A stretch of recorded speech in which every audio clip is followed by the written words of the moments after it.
Well, good afternoon, ladies and gentlemen, shipmates, survivors of our journey here. Hasn't it been rough?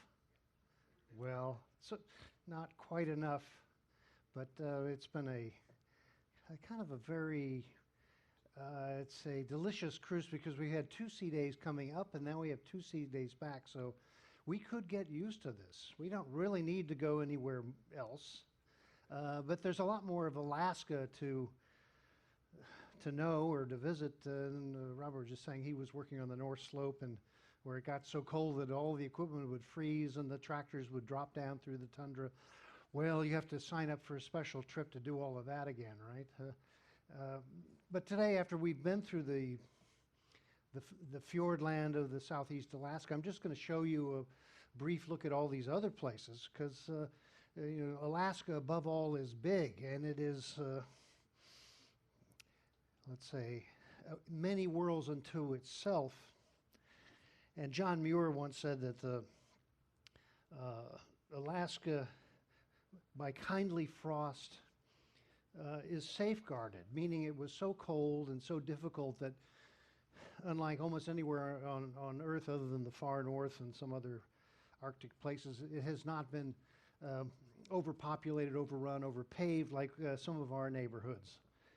But you have all these different areas where we are in the southeast, the Inside Passage, and the south central, the Gulf of Alaska, Kodiak, the Kenai, the Bristol Bay in the southwest, and the great sweep of the Aleutian Islands, the deep interior, and the Yukon River, which runs over about 2,500 miles out of the Yukon Territory out to sea in the Bering.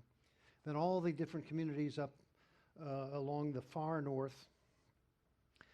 And so this is quite different, and almost 1,000 miles from Juneau up just to Nome and the North Slope up the Bering Sea. So not only the native people is quite different, of course the topography and the geology and then the customs and what resources are also quite different. And so you have lush forests down in the rainforest where we have been, and then you have rocky volcanoes out in the Aleutians, and then you have broad valleys, high glacial ice fields. That's the white right there to the northwest of where we are. And then you have tundra and taiga, which are both actually Finnish words for that vegetation in the far north, the permafrost, and going off into the Arctic. And so we've been down in this one area where there are the beautiful fjords, a misty fjord, and we didn't get to see much of it in the rain sometimes. But this particular part of Alaska is so distinct and so lush, it actually never freezes. So unlike the rest of Alaska, it has this deep forest and has all of these fish resources and of course a larger population. I mean, the whole population of Alaska, 70% live between Juneau, Anchorage, and Fairbanks. And so you have a few industrial and political centers, commercial centers, and then you have the vastness of the rest of it, where the people mostly live off of their subsistence hunting and fishing. And then there's the industry that comes in, either forestry or the oil industry, fishing. But just for where we have been, up there to Skagway, the Lynn Canal, Juneau, this is the beginning of the let's say, the extended parts of Alaska, the Glacier Bay. We were, of course, right at the entrance of it at Icy Strait, but you have to have certified vessels that can go into the shallow waters to go up to all those glaciers. That we saw our own enough, perhaps, just going into the Endicott Arm and Dawes Glacier. But as you see, if you go to the northwest, you start getting some tremendous mountains, Mount Fairweather. And of course, this is where the Canadian and the U.S. border is sort of just an artifice, because there's this deep interior, very high ice fields. You can see Deception Hill and Dry Bay, and these are fed by rivers that tumble off of the very highlands and then come roaring down into the sea, often having a glacier or other obstructions to the flow, and this creates these kind of bays that are particularly fertile for the fish population. But it very quickly goes up to some of the most tremendous mountains overlooking the ocean. There's a few others in the world, in other continents, but there's nothing quite like the Alaskan coast that has this tremendous mountain ranges right there by the sea and coming with great rivers of ice. This is the Hubbard Glacier up by the Yakutuk area, which is one of the largest tidal glaciers, but it has this island right at the base of it. Now this has been a growing glacier just because of the degree of snow that's up in the higher peaks has actually been pushing this glacier out into the sea, so it's not been receding, it's been growing and then crunching onto that island and making, in this area called Russell Fjord, into a separated glacier, and then it dams up the water and blocks the flow out from the water that's coming under the glacier. And so they've had tremendous, what they call in Icelandic, jökullauf, which means a sudden flood caused by ice blockages, which is a phenomena that is perhaps the largest in Alaska, where this water level will rise up behind the ice, and then it'll break through and then create a sort of a mini tsunami that would then wash out all of the local land. This happens there often enough so there's no human habitation below the Hubbard Glacier here. And we've seen this on our trip the other day, going up into the fjords and seeing the blue ice and the compression of this tremendous force of nature that grinds out these valleys and then creates this often a stunning view of the ice canyons and the tunnels and all of this. For the adventuresome, we can always go back and get more of this if we dare. But further upland, you have even more tremendous, of course, mountain ranges and heavy, heavy snowfall. There's one place up in this range above the Gulf of Alaska, which got over 900 inches of snow, which is a pretty big pack. And so that's what presses all of this ice down to the glaciers and out to the sea. So this is the Wrangle mountain range, and then the different ice fields of the Chugach mountains that are right on the shore, and the great Malapin glacier, which named after one of the Spanish explorers that came up here. And so the highest peak is Mount St Elias, though, and you can see this in the sat view. You have this tremendous icy range of mountains right by the sea, and this makes it particularly dramatic. And the Vitus Bering Russian expedition that had the German naturalist William Steller aboard first sighted Alaska, the first Europeans to ever come here and sighted by seeing this great mountain, which is Mount St. Elias. This is a picture I took off of a ship. But that peak is over 18,000 feet high, about 5,400 meters high, but it's only within about 80 miles of the coast in the sea. So this can be seen way out at sea. 100 miles at sea, you can see this peak. And in this particular day, the clouds meant that this great mountain looked like it was just floating as just another cloud. Well, I'm going to send that to National Geographic, but they probably think I photoshopped it. Well, anyway, as you go over those mountains, you start to get into the broad inland interior of Alaska, which again has a number of ranges, a number of places where the glaciers and the ice have receded, leaving these kind of alpine lakes. But much of this land is pretty much impassable, and it goes all, over into Yukon territory, and there are almost no villages or inhabitants. There are a couple of old mining towns that were part of the boom and bust of the Klondike gold rush, but there's not many people there, and there are no roads through much of this. You have to go up to the Alcan Highway, they call it, the old road built deeply inland during World War II to get military supplies over into interior Alaska, then down to the coast and out to the Aleutians for the battle of that time. And so if you have the moxie to go out there for an endless journey, there's a lot of territory, but very few supplies, very few roads, until you get into Anchorage and the Fairbanks area, where there is a sort of a network of settlements. But otherwise, you get this high alpine tundra with these mountains that are carved by former receding ice, and then all these beautiful little lakes that are like jewels up in the high terrain. But again, most of it's impassable. And then there are the other mountain ranges of Alaska, the Brooks Range, the Alaskan Range. So the state is sort of divided by these tremendous peaks that are the subject of a lot of mountain climbing and exploration to this date, because they say that there have been more people to the International Space Station than to many places in Alaska. So a few intrepid scientists, explorers, and hikers that sometimes don't come back go out into there thinking that they're going to discover something. And if you know the John Krakauer book, Into the Wild, which was made into a film about the disgruntled young man who decides to go to Alaska, and he keeps going farther and farther to get away from it all until he finally gets eaten by a bear out there in the wilderness.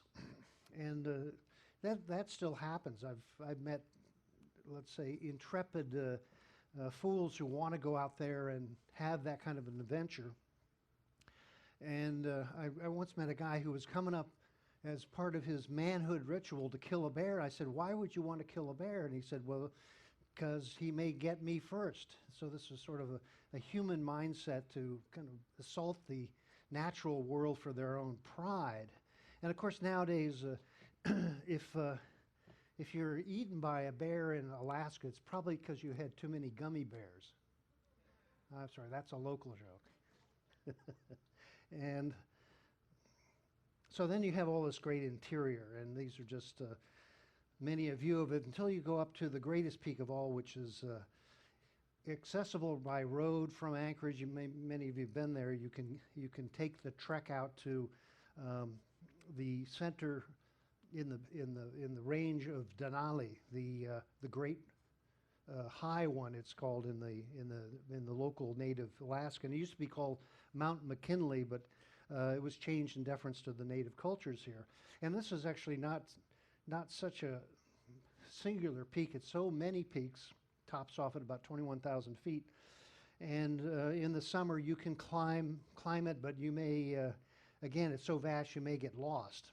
But this is where you're in a place where there is so few resources, so few humans. You are going out into a place where we are, let's say, more than insignificant.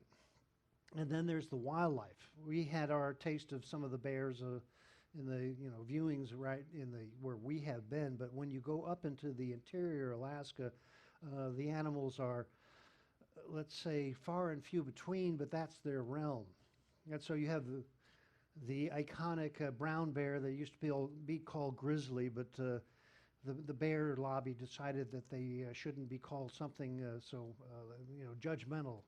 I mean, I get grizzly in the morning. I imagine the bears are grizzly in the morning, but now they're called browns, or around here they call them brownies. But they get big, up to 1,000-pound bears. And the black bears are smaller.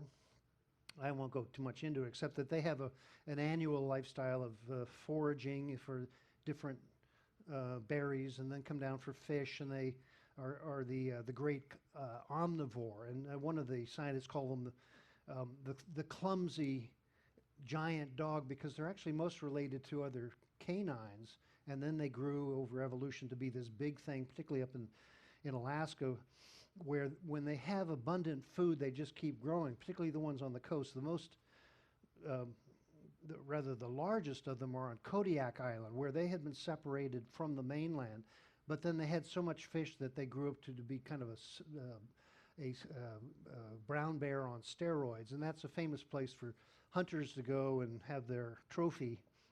But meanwhile, they're a social group, and they gather, particularly in the season, before they finally go to hibernate. And so they're not really a man-eater per se, but occasionally they get tired of salmon, don't we all? And I don't know if you saw on the news the other month, there was some intrepid fisherman or whatever he was doing up there, and he missed his seaplane out somewhere in interior Alaska, and he found a shack that he could hide in, but a big brown bear kept coming for him and he had to hide for a week or two in this shack because this big bear would come up and knock on the door and say, room service, room service.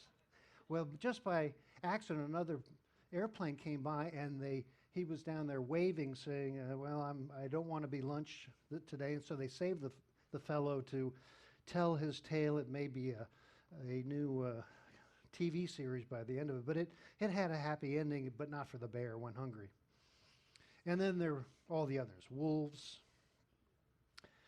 In the native tradition, the wolverine is considered the evil animal because it is stealthy and it will eat anything and it'll always get away, but the wolves are considered one of the spirit animals of pride, and actually clan names are after the wolf. And this is a kind of perhaps a hybrid. They would call this a blue fox because at a certain time of the year it would kind of have a bluish tinge, and they brought these to raise on islands right where we are, and they got out and they mixed with the wolf population perhaps, and there was this kind of a blue fox crossed with a wolf that was living above the Mendenhall Glacier in Juneau, and it was so friendly it would come down and follow people on the hike, and it would play with the other dogs, and it was they gave it the name Romeo because it was so friendly with the other dogs. And so for a number of years this was one of the features for people that could go up and take the hike, and maybe Romeo would come out and be friendly. Well, alas, some trigger-happy locals went up and killed it, and then they got actually a prison sentence. One of the few cases where they were actually put in jail because the community was so shocked. Now I just saw in Juneau there's a book about Romeo, and that just is a warning. If you're a wild animal, don't get too friendly with the humans. And then there are others, the great moose. Now this is up in the Central Valleys. It doesn't come down to the coast, but these are tremendous, herbivore and the great relative of the bison. But they live up in the deep snow and up in the deep forest and roam around until they meet a human. This was tremendous trophy antlers off of a great bull moose. And of course they range all the way across the continent. And then there are the great elk. Now that's a set of horns for you. And I was once hiking, not up here, but in California. I got near a herd of them, and a bull elk with antlers like that came after me, and I had to jump into a river and go into the water to stay away. He didn't want to get his feet wet or his hooves wet, so I got away. But they are very territorial, and they are hunted also, but they're sort of the king of the plains there. Now down around Anchorage and the Cook Inlet, this is the area where there's a great deal of volcanic activity. There are over 100 active volcanoes. There are some 13 earthquakes per day that are measured off of the Alaska Peninsula going down out to the Aleutians. And so this is an area where I mentioned earlier that there are very few settlements also just because you get the outflow of volcanoes and you get disruptions. And of course Anchorage and Homer and other these towns in the Cook Inlet have been badly damaged by either the earthquakes or else the downfall or the outfall of all of the plumes. So last month there were 3 of them erupting at the same time. So this is always sort of an omen. How restless is the Earth? But in Alaska you have all these tremendous forces that are in combination. So you have, for instance, an earthquake and a volcano and tsunami. Well, that's all in a day's work around some of these places. And then offshore you have all these different islands. And so if any of you get the chance to go to Kodiak Island, which is the second largest island of Alaska, and it's enough offshore. It used to be connected to the mainland, but it is also famous because it has musk ox, the last remnant populations of these great woolly mammoth sort of giant buffalo, and they can weigh up to 2,000 pounds, a good ton, and then they have kind of a hard carapace, almost like a helmet on them, and they will butt and runt and gather in their mating season. In the winter, they'll all just gather around each other and sort of get in a big group, and they'll sort of slumber until the weather is over, and then they go out foraging in the spring. And so this is an example of an animal that has adapted itself to the most difficult of circumstances. Now, it's not on the mainland. It was hunted out on the mainland a long time ago, but they still exist, and they're protected species. But in the days when there was open hunting, they were easy prey, because when they were threatened, they would all gather again in their group, and they just sit there and stare at you. And when guns came, they were easy mark. By the way, I do have, I brought back my little collection of animal fur, the sea otter and polar bear, and this is musk ox. So if you want to get the sensation of what this fur is like, you can come up and have a touch on it, because of course they were all prized for their fur, and that was a great trade, now mostly protected. Now I'm going to take you out to the far end of the Aleutians, which again are this storm and sea ravaged string of former volcanoes. They're on the Alaskan Peninsula. That's where the volcanoes are. As you go all the way out to the Bering Sea and Kamchatka, they're mostly extinct. They're sort of like the Hawaiian chain. There are only ones that are active here, and the rest are remnants and sinking into the sea. But these are very dramatic. You're on a clear day, you can see them from afar, and in the winter they get snow capped, so they become a very stunning visual sight. But most of them are just cinder cone and then a bit of scrub vegetation. And ever since the Aleut people were mostly died from slavery and disease in the Russian period, there's almost no settlements. There are fishing towns like Dutch Harbor and a few other stations all the way out toward Kamchatka, Russia, but they're mostly this volcanic, ice-bound wilderness that most people don't go to. There are researchers that go to keep eye on them, but they're most inhospitable by nature. Cold, wet, windy, volcanic, and there's hardly any vegetation. And then when you go further north in the Bering Sea, you have other islands. This is Deomidi Island, right in the center of the Bering Strait. And it's on the American side of the line, but the curious thing about this picture that I found is it looks like they have a golf course on the top of it. I don't know. That's some kind of links. But again, they're all leftovers of previous geological transformation. And then it gets even more rocky and actually quite hazardous. You have to stay well off of all these islands, because a lot of them, the charts are not very accurate, or else there are collapses and even some uplifting. Curiously, with the seas rising, it's created another phenomenon that other pieces of land come up, particularly in the areas that had been covered with a lot of ice, and now that's all gone. And so that even if the sea is rising, the land rises even more. So there's parts of Alaska that have an inch of rise every year just because of this kind of change. And here we are in the world that nothing is going to quite be the same again. But nonetheless, there are a few settlements. This is in the Pribilof Islands with their Russian Orthodox Church, and a few indigenous people and a few fishermen up there. But again, that was mostly established for the fur trade of sea lions and seals that were largely exterminated and are now protected.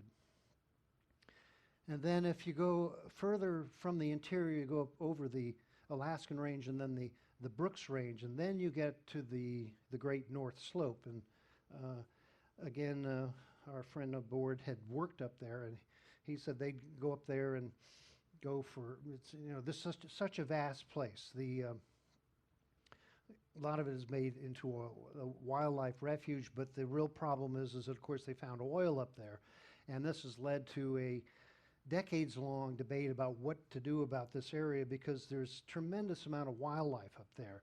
First of all, there are about 150,000 caribou that cross east to west seasonally, and they have some 40,000 calves a year. Many of them die off, but this is one of the wildlife displays of the Arctic, which has been called the Alaskan Serengeti.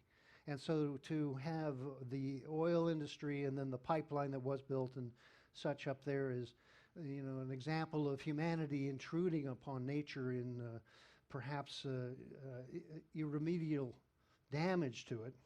And now that it's getting warmer, the tundra, the permafrost that would support the village or the industrial pipeline or the different activities up there means it's turning into a soggy marsh and things cannot operate up there.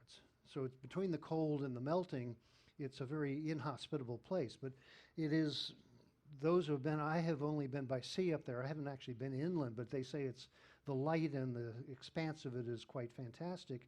And then you have particularly millions of birds of many varieties that have that as their spring and summer mating and nesting grounds. And so you have a vast number of birds that come up, kittiwakes and terns and guillemots and plovers and all kinds of different birds will come up there. But the caribou are definitely the king of the range up there. And they develop this very fuzzy coat on their antlers, and then a lush coat that is then shed. Now they're also in northern Lapland and northern Russia, so this is a trans-Arctic animal, different from the elk, which are further south. But they're herded, and they have a certain culling by the native people every year. But this is one of the great objections to the oil industry intrusion, is it definitely gets in the way of all of this wildlife. And so ANWR and NPRA, the different areas where they have found oil and they've produced some, this is the trade-off of our society. Do we really need to spend so much to get more oil, which we hopefully will not need so much as to intrude into these areas even more than we already have? And so currently a federal judge in Alaska blocked the construction permits for oil drilling under the project named Willow by ConocoPhillips. And it had been approved by the Trump administration, then it was blocked in court, and then the Biden administration approved it again, likely to mollify the Alaskan senators who will be key votes in the Senate for various other things. And so that had the environmental activists sue again, and an Alaskan judge just stated again, saying that some parts of the analysis of the gas emissions and the environmental effects of it were arbitrary and capricious, which is a good name for the oil industry. But anyway, we'll see what it develops over time. But meanwhile, the Prudhoe Bay facilities are there. There is a declining output every year from what they have already found. So now the Alaskan pipeline has a declining amount of oil going through, which means it's more expensive to operate per production. And at a certain point, they won't have enough oil to keep it moving. They have to heat the oil and pump it. And so if they don't have enough of that, it'll actually clog up like a giant artery. And someday it may be a relic of our era when we went to such extraordinary ends before we found a better way to power our society in general. So here's an Alaskan cartoonist who says, here comes Bigfoot being the humans. And well, here's another Bigfoot coming in. There's our friend, my old friend Sarah Palin again. And so, you know, she was sort of the icon, the punching bag for cartoonists and all, because now a decade or more ago, she was the advocate for all of this development of Alaska and trying to extract as much resource for the benefit of the people of the state. And you may know that there's an annual payment to every citizen of Alaska that's gone from about $2,000 a year down to about $1,000 now, that is taken from the oil production. And so, and that and no taxes up here means that you're sort of subsidized by the oil industry to have some money to survive on it. The expenses in Alaska are so much that $1,000 is sort of like a day out on your boat and fuel sometimes. Well, anyway, you know what baked Alaska actually is. It used to be served on ships, the flaming ice cream, which has been banned by safety regulations. I don't know where they serve it anymore, except in oil company cruises, perhaps. But anyway, this is a very beautiful place. I think I've never traveled up in there, but this is where Alaska becomes someplace almost like a desert, a frozen desert that has a wilderness that is sort of beyond imagination in its size and its breadth. And so some ships do go up there. I mean, mostly industrial ships and fishing ships, but they're now having more of these expeditionary cruises that go up there. And someone was telling me that I want to go on the Northwest Passage because I've been everywhere else. Well, I've been up there, and there ain't much to see, and there's nobody to visit either. I mean, there are a few Inuit villages, but it's sort of like how many weeks do you want to spend going on a ship, sort of poking around between icy islands and icy this, and then there's not much to see or do up there except to put it on your bucket list. And so that kind of vastness is typical of Alaska, though. I mean, we've been in the most crowded and maybe the most scenic parts of it, but when you go up into these areas, you feel fairly, let's say, alone as a human, unless you happen to also be a bird, because, again, this is a great birding area. You can see this illustration of how many birds come all the way up there from, not just from the lower 48, but all the way from South America. Some of the terns are the great migratory birds that are transcontinental, and then they come up and they have a brief spring and midsummer of mating and having their displays. This is kind of a plover bird, and then they continue their lifestyle and gorge themselves on particularly the insects, which come like a giant cloud in a bloom. And of course, the state bird of Alaska is the mosquito. But up there, the gnats and the other things will just about pick you up and take you away. But the birds thrive, they reproduce, they feed, and then they go back south for the winter. Now here's a kind of a hawk, they call it Jessel hawk, Arctic style. A lot of them that stay up there, they turn white in the winter, and then they have a brownish plumage in the summer. And then there are some natives. These are mostly Yupik or Inuit people who have scattered settlements that have been there for, again, thousands of years. And a lot of them were the strongest advocates. This is a woman called Sarah Richards who has joined the legal suits to try to stop the development of the Anwar Nature Reserve from prospecting and oil development. And so they've had their voice in the Alaskan government and then in the federal government. But they still live largely subsistence living, fishing, and they're living in this kind of not very attractive, but at least they're heated, and then they're up on pilings and above the permafrost. And so they have the modicum of services. They have to have fuel for their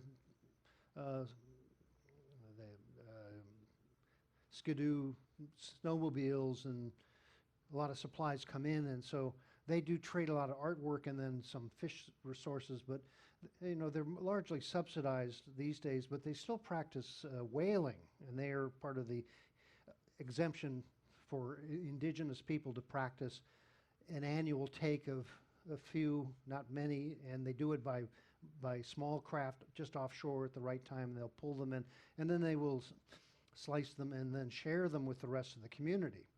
And so this is subsistence whaling that doesn't have a great impact on the population of whales, but they've had a problem of too much attention from the outside, and so even though they've been doing this for thousands of years, there have been advocates that they should not be allowed to do it at all. But what are they going to have instead? Canned food or room service? I don't know.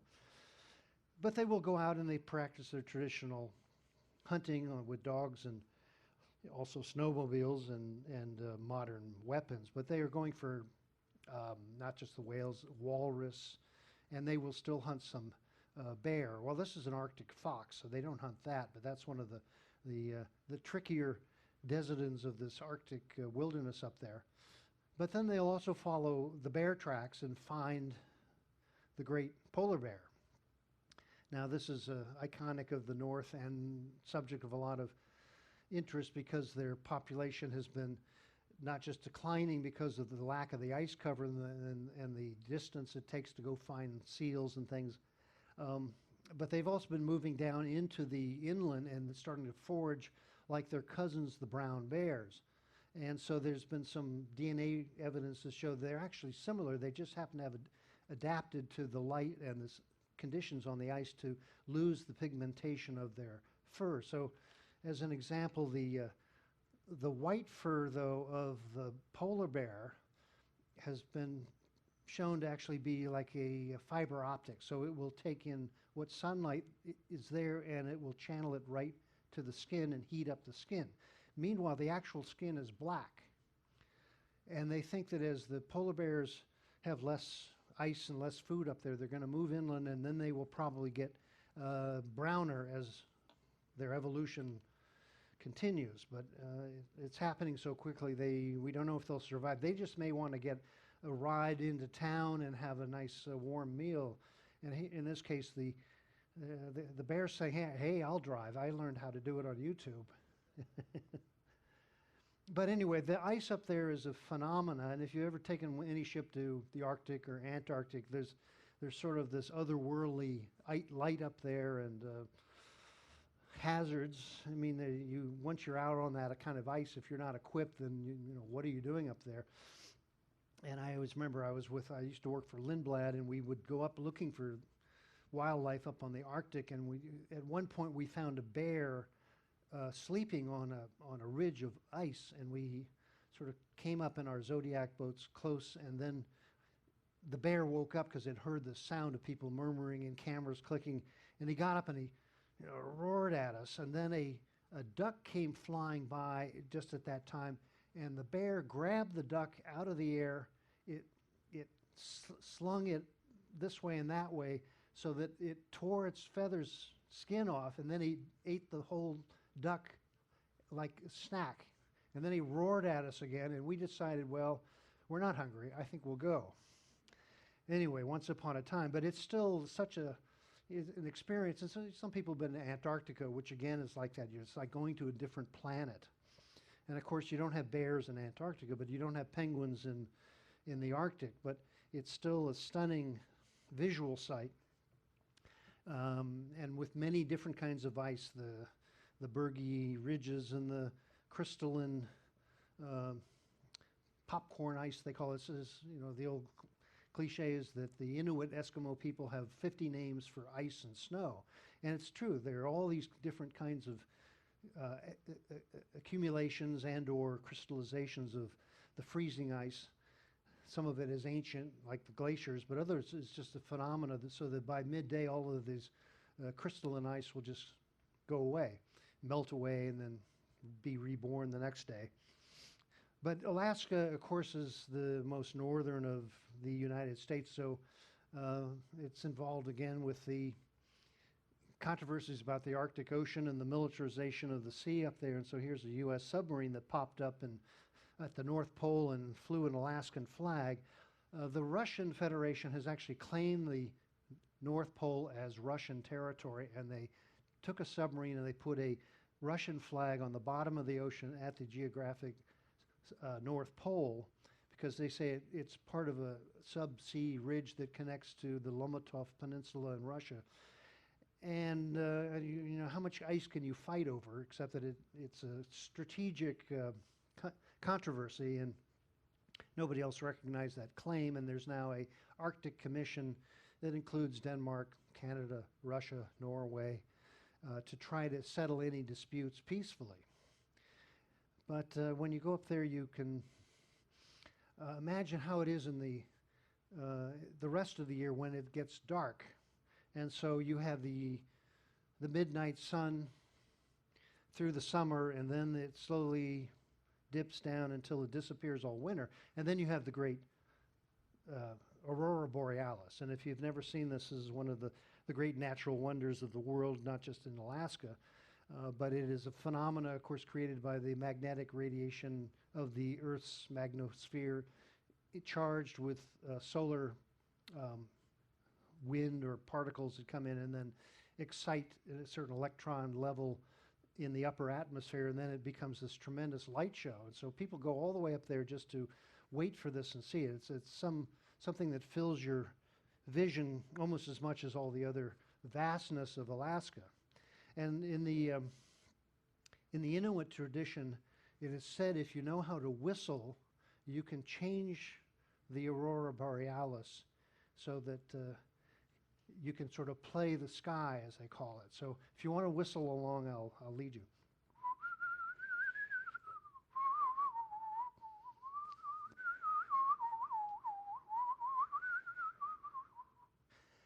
Well, I tried, but it's a fantastic sight if you'd ever get up there, and that's sort of the penultimate experience of northern Alaska. If you can see this tremendous light and this tremendous land. With that, thank you very much. It's been my pleasure to travel with you, and I wish to see you again in Alaska. Thank you.